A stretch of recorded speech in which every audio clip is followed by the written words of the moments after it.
Alors, est-ce qu'on a trouvé un rythme de tournage? Oui, on est beaucoup plus efficace qu'avant. Parce que déjà, les acteurs, c'est un des points positifs d'une web série ou d'une série, c'est que d'un moment, l'acteur, il saisit bien le personnage, il est rapidement dedans. Il comprend très vite ce qu'on lui demande parce qu'il le possède. En termes de timing, après c'est compliqué parce qu'on va aller vers des épisodes plus longs. Alors Mais c'est vrai qu'on arrivait à tourner un épisode par week-end. Donc on travaillait 2 jours et on bouclait un épisode comme ça, en tournage. Après, il y avait toute la période de post-production, évidemment. Et du coup, c'est vrai que nos exigences, elles ont monté. Parce qu'au début, en fait, à partir du moment où vous avez un ingé son et qui vous fait la prise de son et le mixage, bah, c'est dur de plus en avoir un après. Enfin, parce que la qualité s'en ressent.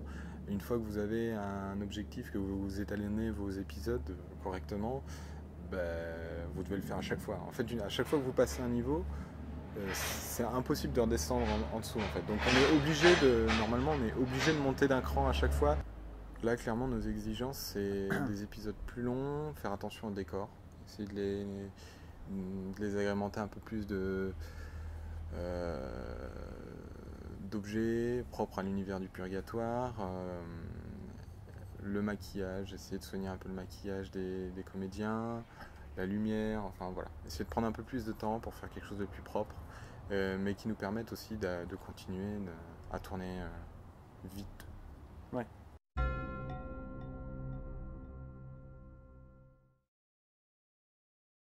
Donc ouais, Purgatoire c'est un domaine très flou.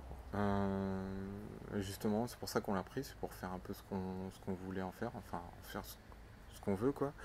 Et une hiérarchie administrative, c'était pour sortir dès le début du côté un peu religieux, parce qu'on voulait pas tomber dans quelque chose de religieux avec des anges et des démons, et ça nous permettait d'éviter cet écueil-là, quoi. Le côté comique, oui, si, c'est un peu ça en fait. Très clairement, quand Sam il rencontre le guetteur, quand il rencontre Al, il a affaire à quelqu'un qui est incompétent, qui répond pas à ses questions. Quand il rencontre le guetteur, il est face à quelqu'un de très agressif, qui se soucie plus de ses propres problèmes que des problèmes de la personne qui est en face de lui, alors que c'est son métier. Donc oui, c'était pour ajouter un petit côté comique en fait, ouais.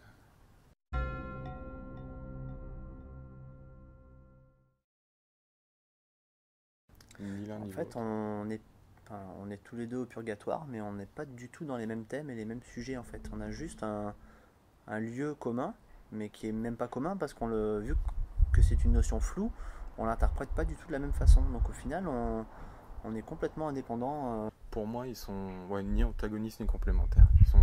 C'est juste un traitement de l'histoire qui est différent, quoi. En plus, on aime bien Ephémera, donc c'est comme si on parlait des web-séries de zombies, de voyage dans le temps. Enfin, il y a plein de thématiques qui se recoupent et au final, il y a plein de séries avec des zombies et il y en a quelques-unes qui sortent du lot parce qu'il y a un traitement qui est très particulier. Je pense à Sweet Brain Effect, donc c'est vraiment particulier. Je fais un peu de Balance un pub. peu, tu fais un peu de pub pour les Bah potes. ouais, parce que j'aime bien en plus. J'aime vraiment beaucoup. Justement parce que ça sort un peu du côté un peu survival et tout. Le voyage dans le temps, c'est pareil. Il y a plein de web-séries. Donc si on est seulement 2 web-séries à toucher au purgatoire, je trouve qu'à la limite, on s'en sort bien. Ouais. Donc pour moi, c'est vraiment pas un problème. D'autant qu'on aime bien Ephémera, que les gars sont super sympas et que leur web-série est top, quoi. Donc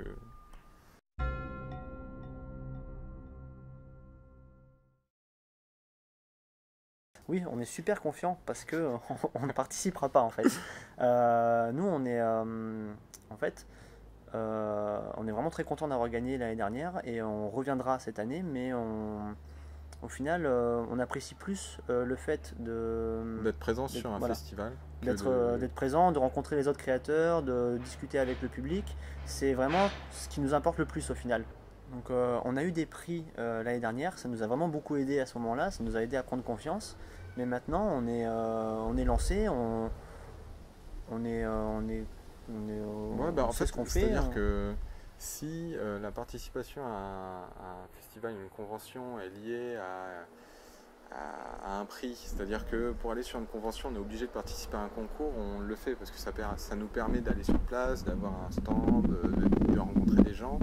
Et du coup, accessoirement, on participe à un concours et ça fait super plaisir d'avoir un prix. Et très, très sincèrement, c'est vraiment dans cette optique l'année dernière qu'on avait participé au TGS. C'est pour ça qu'on était super surpris d'avoir gagné des prix. C'est que on s'est dit, ouais, c'est génial, on va au TGS, on aura un stand.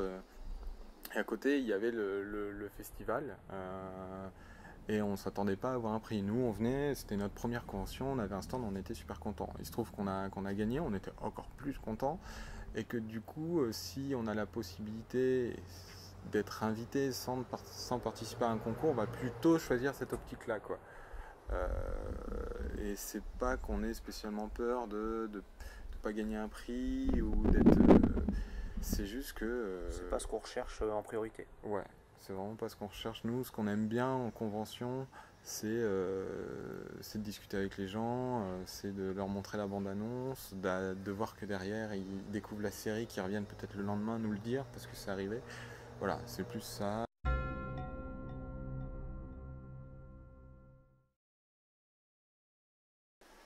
Bah, disons que sans être inquiet, on aimerait bien avoir les mêmes moyens. Que certaines. C'est ça, c'est que ça nous permettrait de vraiment montrer plus de choses. Mais bon. Pour résumer, en gros, on a une caméra, enfin un réflexe avec lequel on est en train de se filmer, et on a un micro moyen de gamme, bas de gamme, je sais même pas. Nous, il est plutôt bas de gamme, mais on a notre ingé son qui a son matos, qui lui est plutôt moyen gamme, donc on est. Sachant que l'ingé son nous a rejoint pour l'épisode 14 de la web série, le dernier épisode. Assez tard. Ouais, c'est tard. Ouais. Donc voilà, c'est nos moyens. C'est déjà mieux que certaines autres web séries. Donc on va pas se plaindre, mais c'est sûr que c'est beaucoup moins que d'autres. Donc le but, c'est d'arriver à faire un épisode où on se rende pas compte, et je pense que c'est pareil pour toutes les web séries, du manque de moyens, où les gens sont inspirés par l'histoire et pas par des détails, des faiblesses techniques, et qu'ils arrivent à nous mettre au même niveau que des web séries qui ont plus de moyens que nous. Ça, ce sera un beau compliment, même si on nous dit j'aime moins ce que vous faites vous que cette autre web série. S'ils nous comparent à une web série qui a des moyens manifestement beaucoup plus élevés que les nôtres, quoi.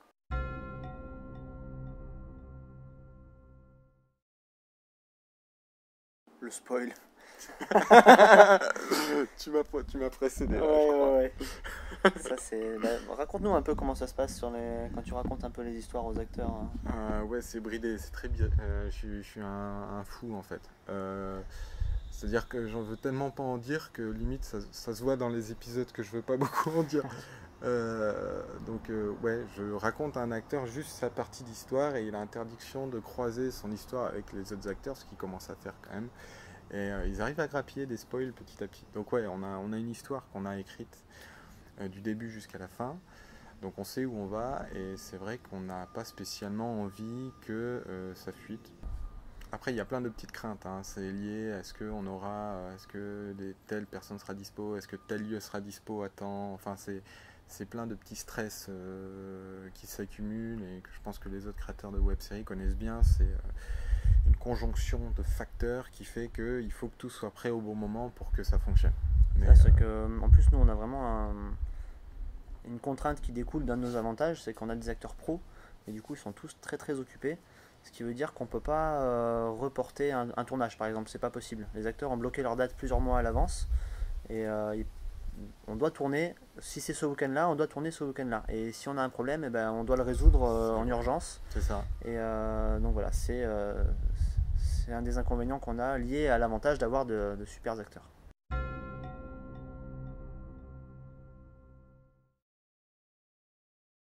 Ça va être, moi, meilleur souvenir, je pense que c'est suite au TGS, justement au fait qu'on ait gagné le prix. On était super contents et ça nous a permis de rencontrer Fred, de rencontrer l'équipe de No Life et toute cette petite période qui a suivi l'obtention du prix, où on a eu la chance de parler avec Fred. C'était quand même la première personne avec qui on parlait de la série qui n'était pas de la série en fait, qui avait regardé la série, qui avait un œil extérieur et qui du coup faisait pas partie de l'équipe, avec qui vraiment on a pu parler de manière assez approfondie de la série autour d'un verre. Après voilà, toute cette période-là, pour moi, c'est... D'ailleurs, à ce jour, c'est un des seuls à connaître la quasi-totalité de l'histoire.